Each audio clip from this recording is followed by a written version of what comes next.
নিষিদ্ধ সংগঠন বাংলাদেশ আওয়ামী লীগ নিয়ে ফেসবুক ও ইউটিউবে বলা যাবে না কোনো কথা, আর বললেও রয়েছে তার সীমারেখা। তবে কতটুকু বলা যাবে বাংলাদেশ আওয়ামী লীগ নিয়ে?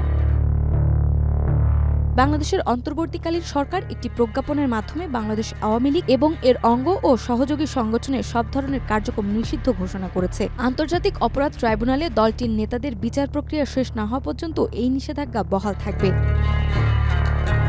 স্বরাষ্ট্র মন্ত্রণালয়ের প্রজ্ঞাপনে বলা হয়েছে, দলের নামে মিছিল, সভা সমাবেশ, প্রচারণা, অনলাইন বা সামাজিক যোগাযোগ মাধ্যমে যে কোনো ধরনের প্রচার সম্পূর্ণ নিষিদ্ধ। সেই সঙ্গে দলের সামাজিক যোগাযোগ মাধ্যম প্ল্যাটফর্মগুলো বন্ধ করার উদ্যোগ নেওয়া হয়েছে।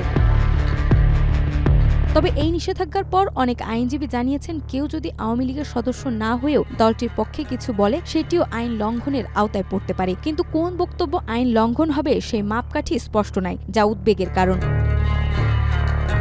অন্যদিকে অনেকেই বলছেন, সংবাদ বা মতামত প্রকাশে সরাসরি বাধা নেই, তবে আওয়ামী লীগের সমর্থনে কিছু বললে তা নিষিদ্ধ বিবেচিত হতে পারে। নাজনাজবা, মাই টিভি।